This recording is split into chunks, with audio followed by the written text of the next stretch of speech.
বিশ্ব রাজনীতি চেনা ছক বদলে দিয়ে ইরান ও সৌদি আরবের মধ্যকার দীর্ঘদিনের ছায়াযুদ্ধ এবার সরাসরি ও প্রকাশ্য সংঘাতে রূপ নিয়েছে।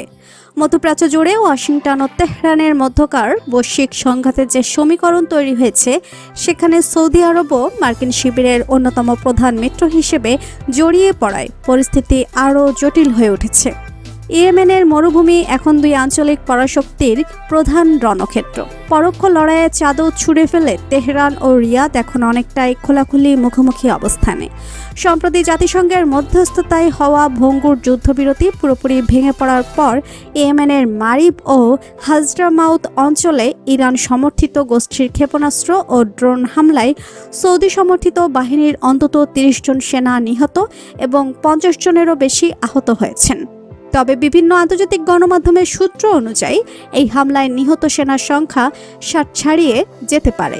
একই সঙ্গে কৌশলগত মোখা বন্দরে রক্তক্ষয়ী হামলায় আরও ৭ জন প্রাণ হারিয়েছেন এবং ক্ষতিগ্রস্ত হয়েছে খাদ্য সরবরাহের গুরুত্বপূর্ণ অবকাঠামো। লড়াই এখন আর ইয়েমেনের সীমান্তে সীমাবদ্ধ নেই। ইরান সমর্থিত গোষ্ঠীটি সৌদির জাজান অঞ্চলে অবস্থিত তেল জায়ান্ট আরামকোর একটি স্থাপনায় ড্রোন হামলা চালিয়ে অগ্নিসংযোগ করেছে। পাশাপাশি নাজরান ও আভা বিমানবন্দরে ক্ষেপণাস্ত্র হামলায় ১১ জন বেসামরিক নাগরিক আহত হয়েছেন। উত্তেজনা চরমে পৌঁছায় যখন তেহরান থেকে আসা একটি ইরানি বিমানকে সানা বিমানবন্দরে অবতরণ করতে না দিয়ে রানওয়ে লক করে দেয় সৌদি সমর্থিত বাহিনী।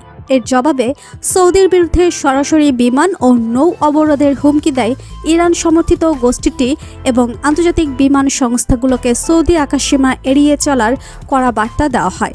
পাল্টা পদক্ষেপ হিসেবে রিয়াদ দ্রুত পাকিস্তান ও তুরস্কের সঙ্গে নতুন প্রতিরক্ষা চুক্তি স্বাক্ষর করেছে।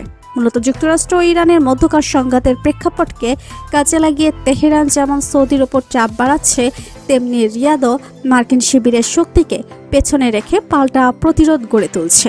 ইরান ও সৌদি আরবের এই প্রকাশ্য শত্রুতা দ্রুত থামানো না গেলে লোহিত সাগরের বাণিজ্য পথ ও বৈশ্বিক জ্বালানি বাজার বড় ধরনের বিপর্যয়ের মুখে পড়তে পারে।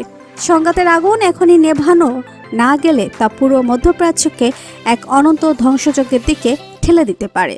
ভিডিওটি ভালো লাগলে লাইক, কমেন্ট ও শেয়ার করুন।